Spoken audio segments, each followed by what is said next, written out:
So the Cocos Islands are in the middle of the Indian Ocean. The top right-hand corner of the Indian Ocean. 2,700 kilometres northwest of Perth, Western Australia. We're made up of 27 islands altogether. The Cocos Keeling Islands are a tiny Australian territory where the descendants of slaves live cheek by jowl with their former master. The first peoples were definitely slaves. They were parted in a ship to this place, probably with force and without much of a choice. For over 150 years, one Scottish family ruled the Cocos Keeling Islands like their own tiny kingdom. The Scottish dancing they do, that was from our Hogmanay festival. We kept this place going for 6 generations, family administration, family rule. In 1984, Australia helped free the Muslim community from their colonial masters, but democracy would come at a cost. There's still that sort of sense of control. You're always bowing to someone. Now that the Cocos Islands are Australian, the pub is as crowded as the mosque. But Canberra has military ambitions for their island home. It has made us a target for a nuclear strategic missile. I don't think that was quite explained to people at the time. If the Cocos Islanders are to have a say in their own future, the colonial master and his former subjects must reconcile their differences and take on the new rulers in Canberra. Johnny, you can't give him the full power. You want him there, but control him.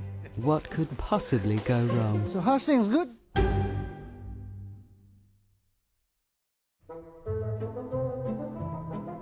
The Cocos Keeling Islands are an Australian territory with a majority Muslim population.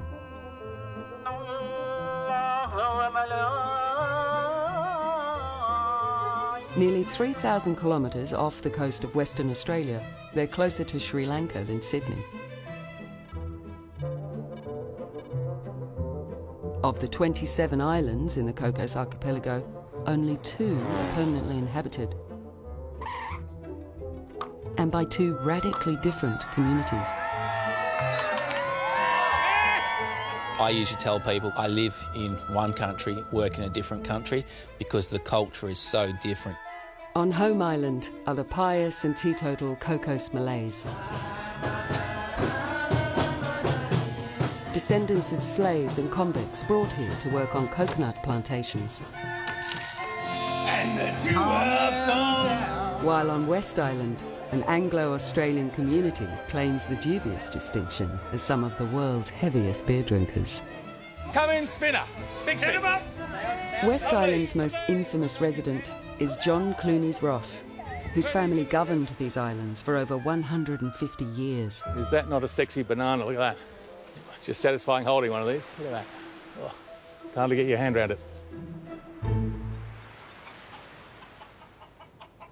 John was in his early 20s when he saw his father, John Clooney's Ross Sr., dethroned as ruler of the Cocos Keeling Islands, marking the end of a privileged upbringing. That's the Queen of England scoping my dad.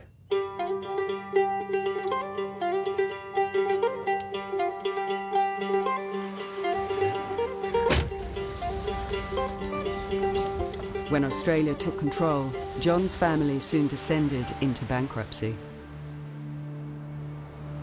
I got a call from the administrator saying that, you got to go now. And I said, well, yeah, I'm not leaving. It's stupid. This is my house. And they said, well, we'll send the police around and we'll kick you off. And I said, well, it's blood will flow. I mean, this is not happening. John lost the family mansion and his inheritance. He was forced to accept a new life on the Cocos Islands under Australian rules. So, at the moment, we've got the Border Force guys here keeping an eye on us all. And that's pretty much where 200 years ago, my great-great-great-great-great-grandpa, so 6 generations ago, would have come in through the heads here and put down roots.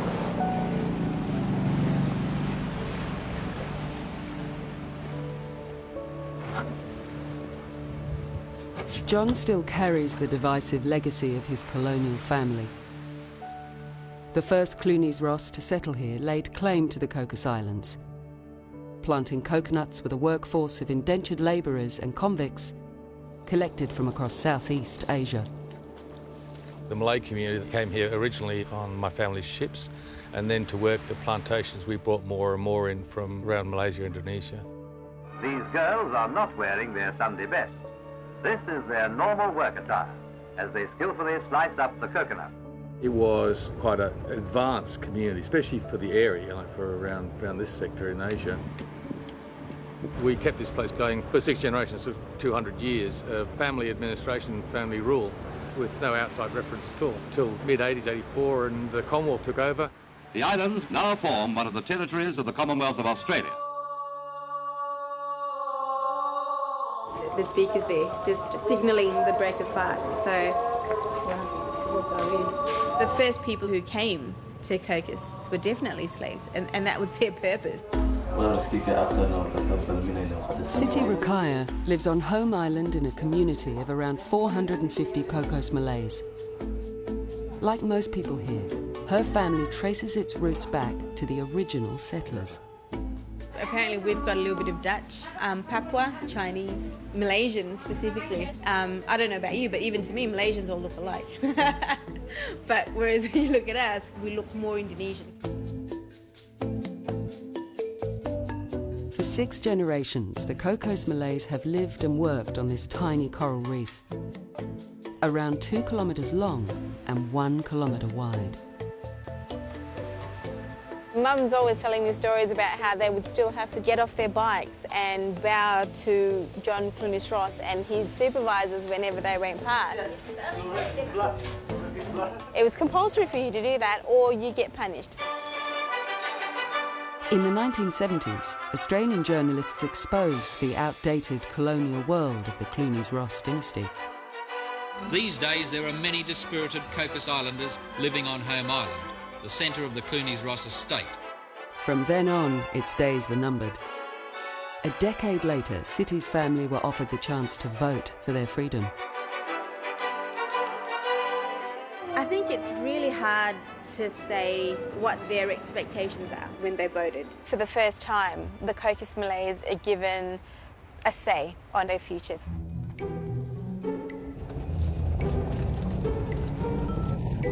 We chose to be a part of Australia, we chose to be Australian citizens.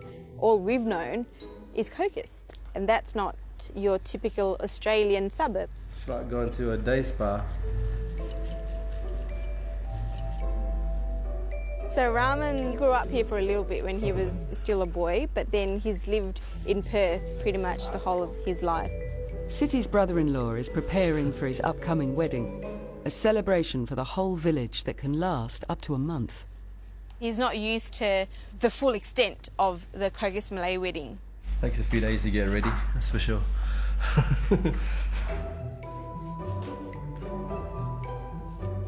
Rahman has returned to Cocos to marry a local girl, lured back by love and his people's strong connection to the islands. Been in the mainland for 20 years, so it's good to come back. So he's being pasted with some yellow stuff. It's actually a mixture of turmeric, guava leaves, lime leaves and uncooked rice to make him look a little bit yellower than his normal skin colour, which is, I know the Europeans like to be tanned as a measure of attractiveness. The more tan you are, the more attractive. For us, the yellower you are, the more attractive. Stunned. The sheer remoteness of the Cocos Islands leaves the community depending on regular visits by an Australian supply ship, bringing groceries from the mainland. Morning. Morning. But the ship is 3 weeks late. It's a big problem for Siti, who manages the local supermarket, where the stock is rapidly running out. We've turned off a whole freezer completely because there's nothing there. With her brother-in-law's wedding approaching fast, there's a feast to prepare and little to prepare it with. Onions, potatoes, nothing there. Milk, water, oil and drinks. As you can see, very bare. Even your things like your tomato sauce and that, they're all gone too. We don't get any control over the ship. We are only a small voice. We don't hold a lot of power. Unless the government steps in and provides an alternative, then there goes our supply. For 200 years, we looked after ourselves pretty well, thank you very much. We are quite capable of governing ourselves, and we've proven it over a period almost longer than Australia's federated. Going to the farmer with an A, which is where I grow stuff, so it keeps me out of trouble. When Australia was still taking convicts, we had our own resources, our own merchant navy, we built ships, and we were trading with the outside world. It's been just over 30 years since the Clunies-Ross dynasty were ousted, and John was banished to West Island. We still get some good cucumbers, as you can see. John still aspires to self-sufficiency, though at times he struggles with the new Australian regulations. You're not allowed to use your own poo anymore and stuff like, you know. I mean, that would be the ideal situation, is everyone have a poo in a paddock and we'll come in and put some sweet potatoes in afterwards. But yeah, we're not allowed to do that.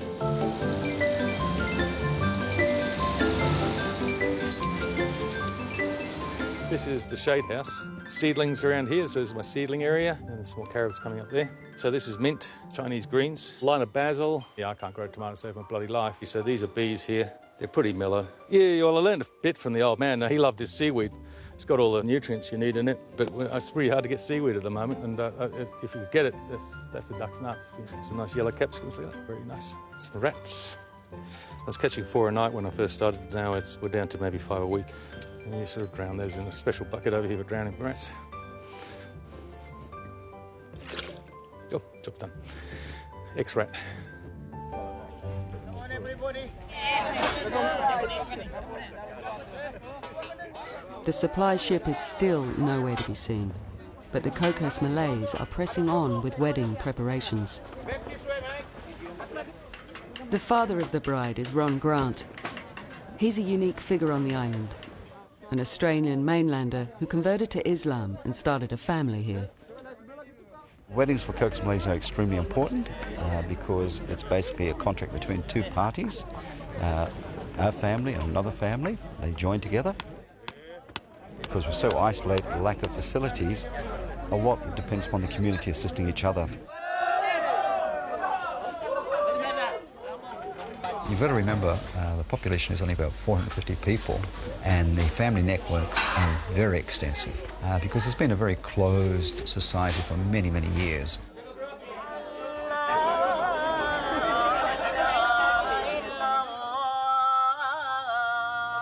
Well, I'm the marriage celebrant and the chief imam on Cocos Island, and I will be conducting the marriage in the mosque here. Haji Adam is the spiritual leader of Home Island. With so many young people being drawn to the big cities on the mainland, he sees online dating as a way of tempting them back home. We are such a small community, we don't have enough boys and we don't have enough girls. But now, because of the Facebook, that's where they found their boyfriends or fiancé anyway. More clear for them to see when they open the Facebook and they saw the person, you know, faces and the body, how the body shape looked like and so on. Yeah.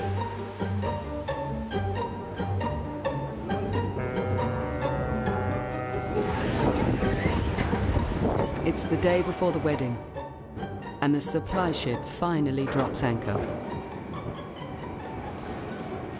The stevedores work against the clock, aware that a nervous bride and groom are counting on them.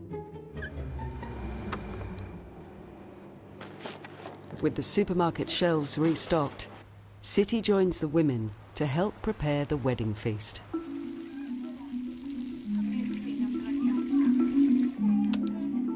I'm just heading down to the bride's house to do more cooking, taking over some stuff that I've prepared earlier, as they say. People think remote island, paradise, sipping coconut juice under a coconut tree, but the mechanics behind it and all the logistics takes a lot of organising and management.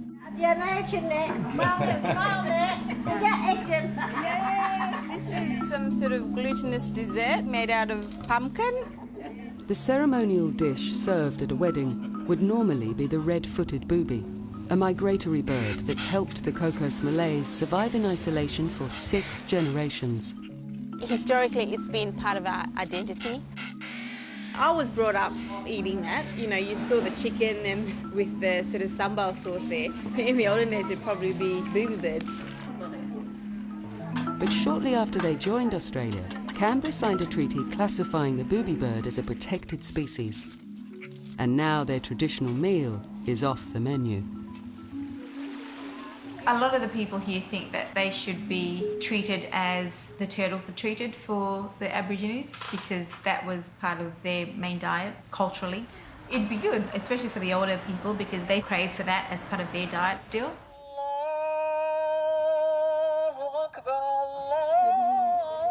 Siti's brother-in-law, Rahman, is about to seal his future on the island.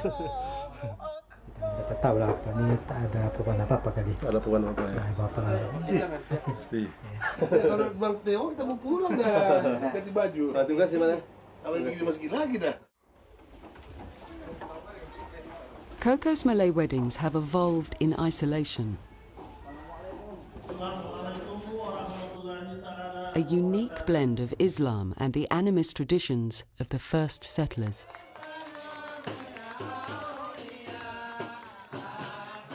Back in 1826, when our first generation that came here, they are the people who really established our culture on Cocos. Haji Adam's ancestors were collected from ports in Africa and Asia. They brought their traditions with them, but their histories were left behind.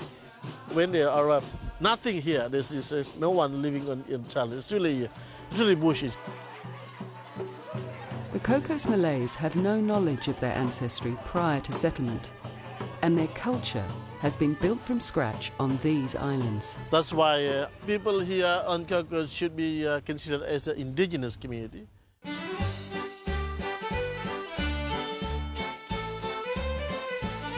The influence of their Scottish rulers seeped into their traditions.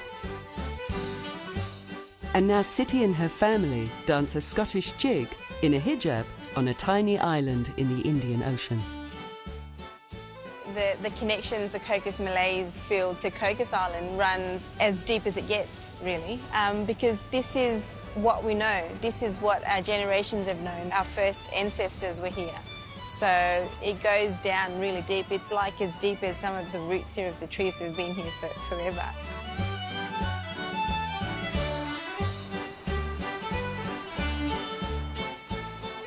West Island is just a 20-minute ferry ride from the Cocos Malays village. But culturally, it's a world away. It's the CBD of the Cocos Islands, home to a transient community of Aussie mainlanders. That's where most of the Orang Putties live, the white fellas. So we've got a lot of government contract, RAF, teachers, shire workers. A giant runway takes up nearly a third of West Island's length and is part of the strangest golf course in Australia. So this is Scroungers Golf on Thursday. This is where we get to hit across the international runway, the only place in the world that we get to do that. Yeah, coming up your shot.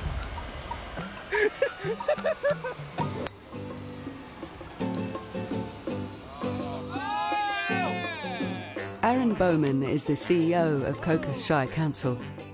He left a high-stress job on the mainland and moved his family to the Indian Ocean for the most literal of sea changes. So I came here 2.5 years ago. So I got 4 young kids, and it's such a safe place. You know, you leave your keys in your car, house unlocked, and it's a really good place for kids.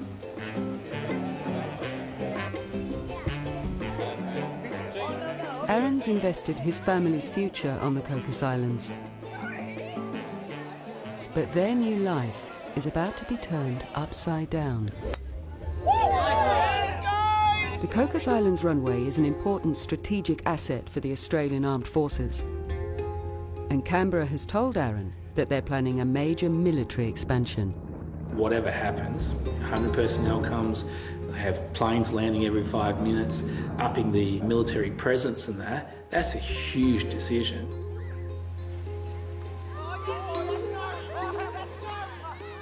The difference between Home Island and West Island is West Island, you've got a lot of people that are on 2, 3, 4 year contracts that are in and out.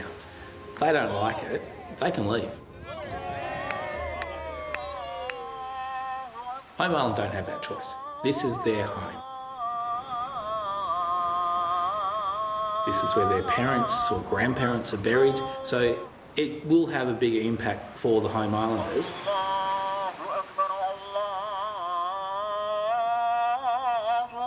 We're a landing strip out in the middle of the ocean. Really, we're the cheapest aircraft carrier in the Australian Navy. An Australian government aircraft is about to land on the islands, and the golfers aren't the only ones to be cleared from the runway. The last thing you want is chickens like this one you see up here by this light, that close to the runway, and that's where the plane's going to land, so that'd be right in the danger zone. If he gets scared by the plane and he flies up, he's virtually 10 metres away from the jets.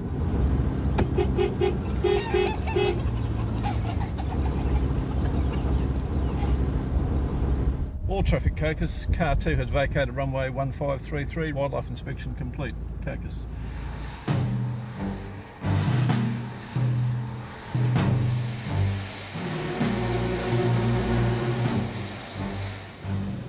After a 7-hour flight from Canberra, a government jet brings a committee of politicians to the islands. They're here to deal with the increasing community concerns about the military expansion. I think a lot of people have the views that it doesn't matter what we say, they're going to do what they want to do. Obviously, from a defence point of view, they need us. I think at times Australia accepts us as part of Australia when they want us to be, and other times I think they forget about us. The communities on West Island and Home Island might be as different as night and day, but the prospect of a major military base on their doorstep threatens to change all their lives forever. I declare open the inquiry into the strategic importance of the Indian Ocean territories.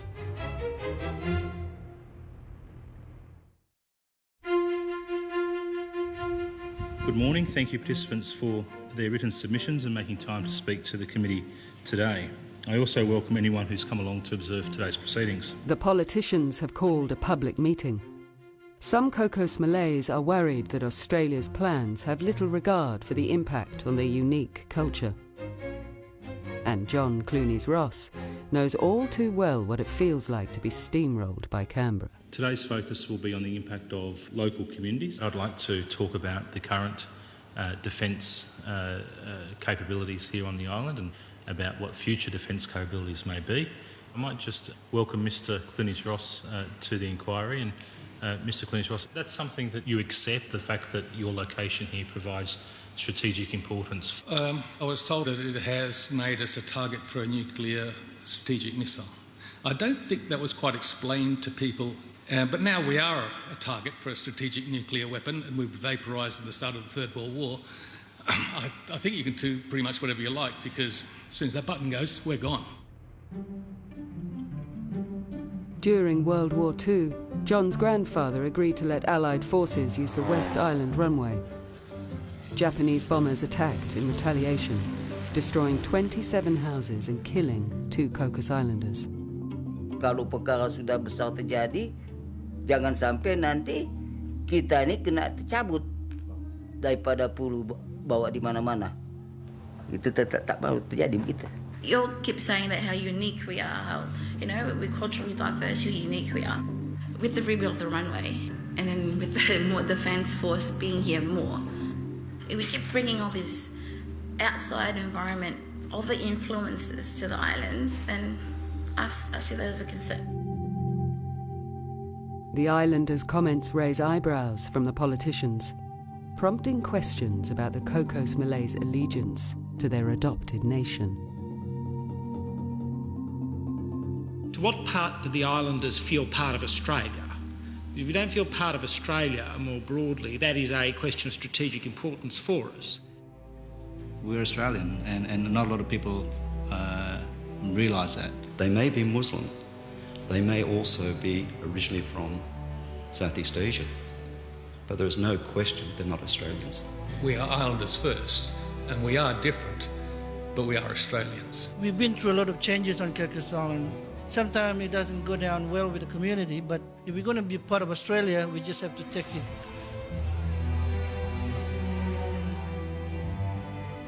You know, we're just as Australian as them. We're as Australian as the next guy who wears flip-flops and a singlet.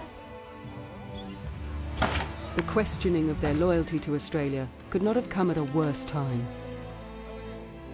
Today, the Cocos Malays celebrate the anniversary of their momentous decision to become Australian.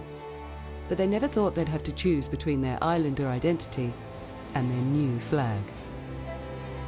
Welcome, everyone. We'll just have a quick briefing and then we'll get the games underway.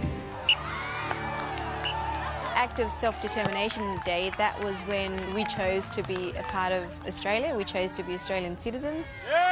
And we celebrate that every year. And I think everyone's quite proud to be a part of Australia.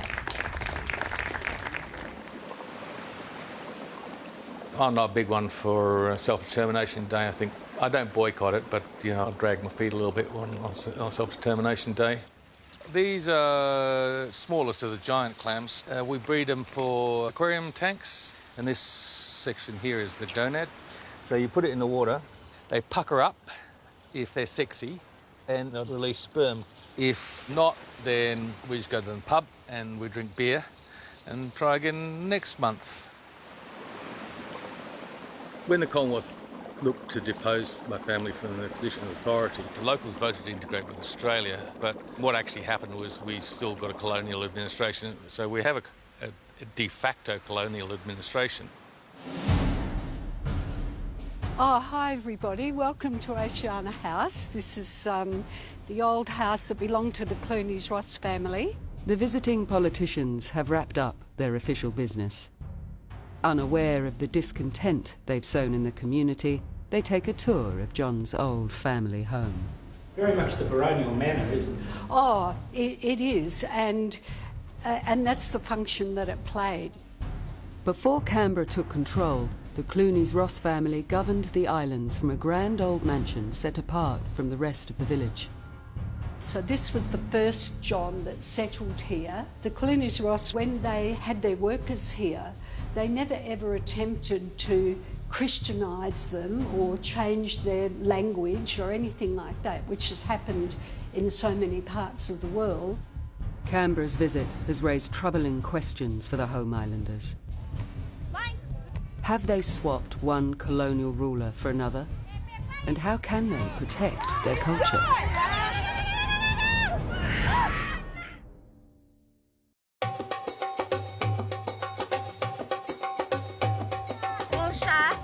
Lattes are not for consumption now, they're for the lunch.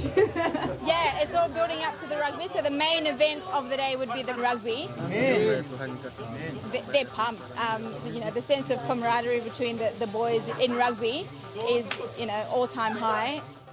We're playing for everyone out there, your family, your wife, your kids, basically everyone. We're playing for all Cocos. They came here, give it to them. Fuck them, boy. Yeah! Ah!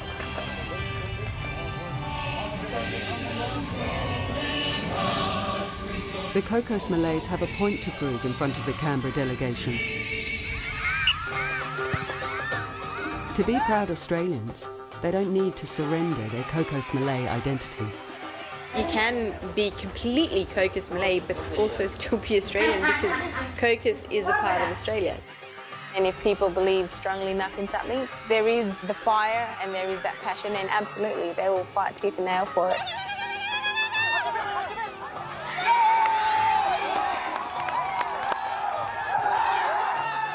Ideally, this is what Australia should be represented as. It's all the different cultures, everyone coming together. Always be thankful to the #1 creator. Oh.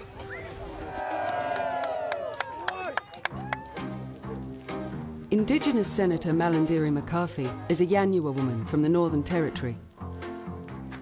Oh, thank you. She understands what it's like to have an identity that predates the Australian nation. When I walk around here on Home Island, it's very much the strength of culture. And talking to the families here, men and women, you do get that sense of relationship to country. For the Cocos Malays, this is another celebration without booby birds on the barbecue. With their traditional meal now illegal, the birds are becoming a symbol of decisions made by Canberra with little consideration for local culture. Tim, you got this side, Tim? This is the traditional jukung race.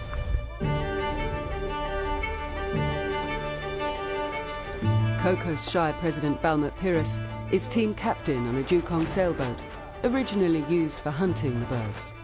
Little bit more, not too much, on the center. The locals think they should have access to some of the seabirds, but that's not happening at the moment. Too many people, I think. Got 6 crew instead of 5, but that's a chance you take, man. People should respect the local. They should respect the elders of this land or this country. I feel indigenous to this island. Our ancestors was here long before anybody else.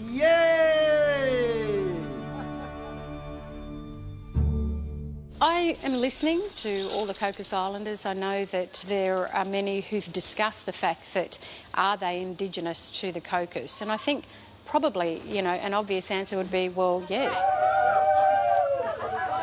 The idea of Indigenous status raises many questions on the island. Where's the booby bird? Could it give them more bargaining power when Canberra makes sweeping decisions about their future?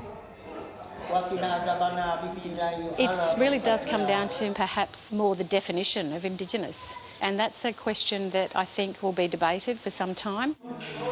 Satay. Yum. So good.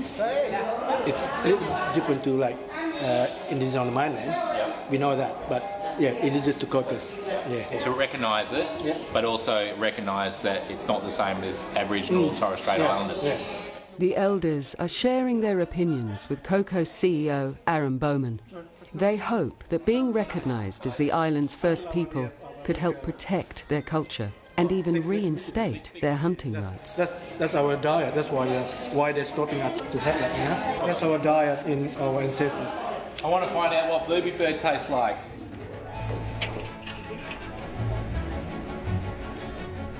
The elders have asked Aaron to investigate.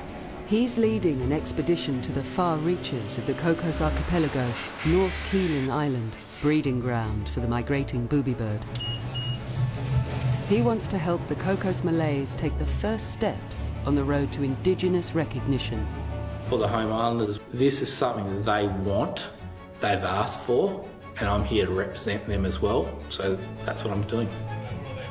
Aaron's brought together 2 men who know North Keeling Island like the back of their hand and represent both sides of the Cocos Islands' divided history.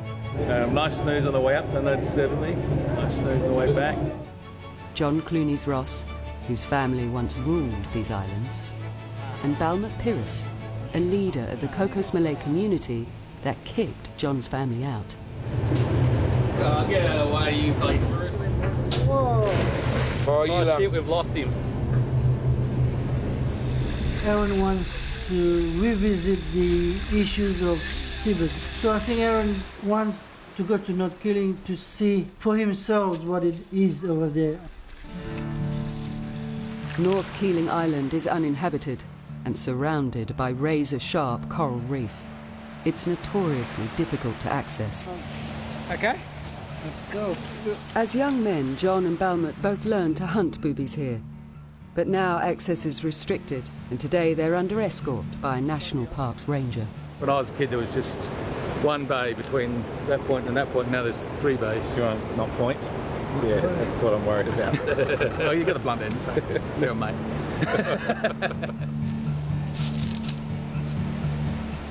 You can see a booby bird nesting up in a tree just next to us. Once a year you'd come here and you'd be harvesting booby birds, salting it in tins, and we'd just be eating the heads and the arseholes of the camp. But yeah, it's got a lot of good memories for me. John and Balmut's ancestors have been hunting on North Keeling for 6 generations. Oh, getting too old for this. Aaron understands their hunting rights predate Australian law. Surely having some sort of access to booby birds like Aboriginals and Torres Strait would be a reasonable thing. If they can't get Australia to recognise their status as First People, this island will remain off limits, with booby birds off the menu forever. Pingin is the Malay word. It's like a soul hunger for the food, you know, for the bird. So it's a different hunger, you know, like a memory hunger. Before leaving the island, Balmert must pay his respect to the graves of his ancestors, plantation workers for John's family in the early days of the first settlement. This grave was local people from Home Island. I think they come, it was about 1880. So you're saying it's been over 150 years Cocos Malay's been coming to North Keeling? Come here for the water. The local legend was that the water here, not that it's very nice, it will cure you of beriberi. And beriberi was vitamin B deficiency. Yeah. The graves are a reminder for John and Balmert that they both share a history and an unbroken connection to this land. Johnny always regarded as the Cocos Malay. He breed and play on the Cocos Island like he's always regarded as one of us. Aaron's hatched a plan to take John and Balmert to Canberra and make a case for recognition as the first people of Cocos. But he's not sure Australia is ready for a small town of Indigenous Muslims and an Indigenous white man. I think the interesting thing would be that would make Johnny Clunes-Ross Indigenous as well. They're Indigenous to Cocos. We're not saying same as Aboriginals, we're not saying the same as Torres Strait Islanders. We need to consider that perhaps there is another category of Indigenous Australians.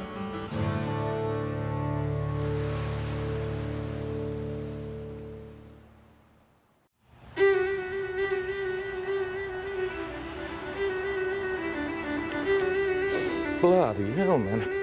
Nearly 6,000 kilometres from their tropical home, Canberra's winter chill is a rude awakening for the Cocos Islanders. Where's the global warming when you need it? Come on. It was like 3 degrees at 10 o'clock yesterday. Just over 3 decades ago, Balmert Pires lived under the rule of the Clunes-Ross family. Hey guys. In a remarkable twist of fate, he's now collaborating with John Clunes-Ross to convince Australia they're both Indigenous to the Cocos Islands. I am Indigenous. Am I a Cocos Islander? Yes, I'm a Cocos Islander. Is he a Cocos Islander? Yes, he's a Cocos Islander. We eat the same fish, eat the same rice, eat the same onions. Placed together when you're small. Yeah. Even though he's living in a different environment now, but it's still part of the Cocos Islanders. Balmert and John hope Indigenous recognition could return their hunting rights and give them some leverage over Canberra's plans for their island home. Their campaign begins tonight as they enter the belly of the beast with a gala dinner at Parliament House. Johnny doesn't wear shoes, so apparently been doing a few exercises to get used to wearing shoes. Good tie.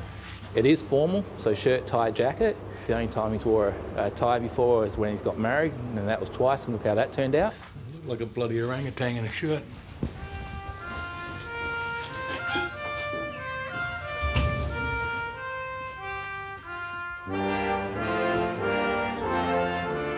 Chicken or lamb? Oh, hang on. They don't get a choice. Parliament House is bursting at the seams with Shire councillors from all over Australia, vying for the attention of Canberra's power brokers. We're from Cocos, Australia. We've got 27 islands in Cocos. We're now formally asking whether we're Indigenous. We're here to preserve the heritage, the culture of Cocos. We're here for the recognition. Minister. It's okay, we've only come 6,000 k's to be here. Very good advisor there, reminding the Minister who we are. Hey, we're looking buff, mate. You're looking buff. You're looking good, mate. Quick photo. Johnny, keep your hands to yourself. Alright, see ya. Talk to you later. People don't even know where Cocos is, and they sort of go, oh yeah, I think I know where that is. They got no idea. Someone thought we were just a couple of 100 metres off the bloody WA coast.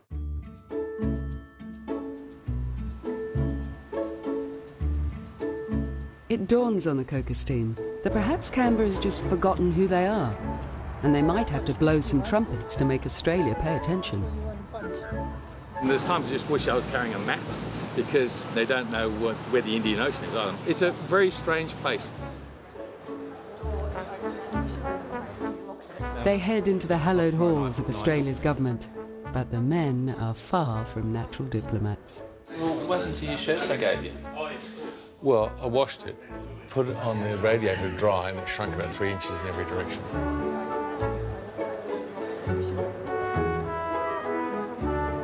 Who knows where they're going? I do. We're just around the corner around here. Oh, that's cool then. What's the worst that can happen? We can get lost. Aboriginal and Torres Strait Islander people have always known they have an enduring connection to land and sea that is captured in Australia's native title laws. Talking to some of the Northern Territory Indigenous local governments, they talk about empowering the locals. That's what we want to do as well. So what's your name? Aaron. Inspired by the advice from Australia's First People, their campaign gains momentum. We're catching up with you tomorrow. Yeah, all right, no drama. We'll catch you up here. Yeah, catch up. Good on you, bro. Lobbying politicians and hustling journalists from major national newspapers. We're in the cafe now. If someone wanted to come and get us, we can wait. Hey guys. Hey. Go on. We're asking the question whether Cocos Malays are Indigenous. Nice to meet you again, mate. Very important that anyone making a decision for the island so has to come out there first. Look at this. Look at that. Flesh me up.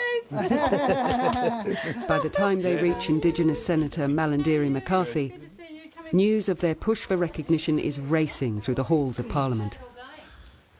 There is no doubt you would have opened up a real can of worms. Well, I think you're doing the right thing. Just want to support you in any way that I can because I know how hard it is for families out there. We'll see you over there. Busy week for you, I'm sure.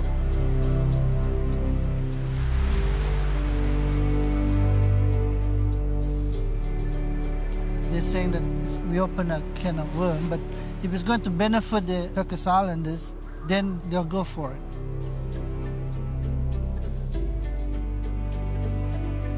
Back on home soil, Balmet discovers their hard work in Canberra has paid off when their story makes the front page of a national newspaper.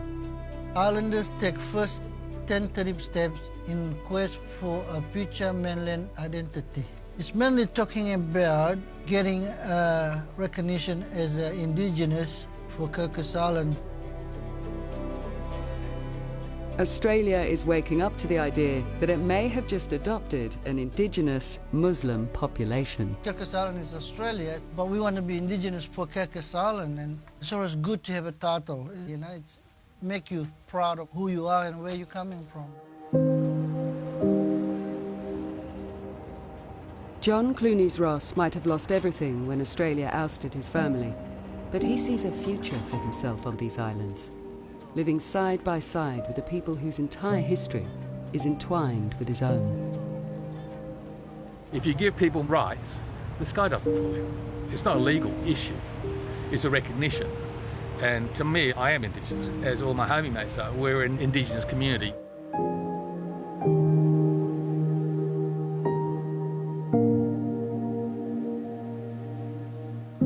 That's where I took a chip off the mower.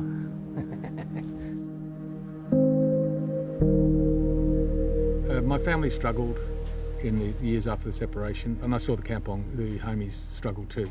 My father was heartbroken. I was left without a job. And I struggled to find relevance, I guess, as much as anything else. And the homies then had to struggle with democracy. They tried to break my family from this community, and it's failed. I'm still here. I'm still fully integrated with the community. You know, I love them. They love me.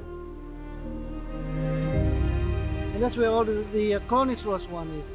This must be the mother. I remember her. She's a nice lady. So Johnny's father, when he died, probably buried there. This is Johnny's great-grandfather, George Cornish Ross. Oh, sorry guys, we don't have anything here. I might go and talk to Johnny and see if we can sort of rebuild this again, like put something that people can talk about. The Cornish Ross, they're not part of the Muslim community, but they're part of our family.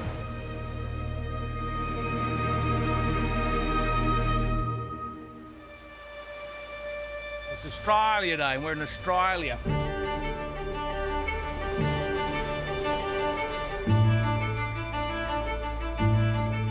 John and Balmet have taken control of the barbecue on the very spot where in 1827 John's ancestor first pinned his flag to a coconut palm.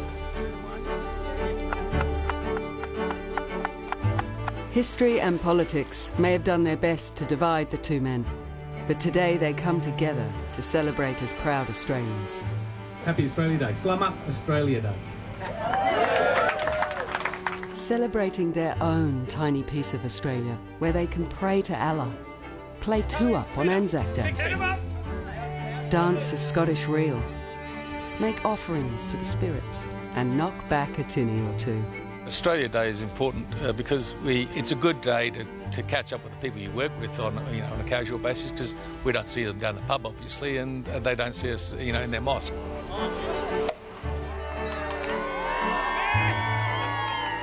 Hopefully it can be an example of what life between different cultures can be like. Don't worry, we're very organised. It's not that we're all Musos, it's not that we're all Christians, we're all Cocos Islanders. You can come here and know nothing of us, and within a very short time you'll aspire to be one of us.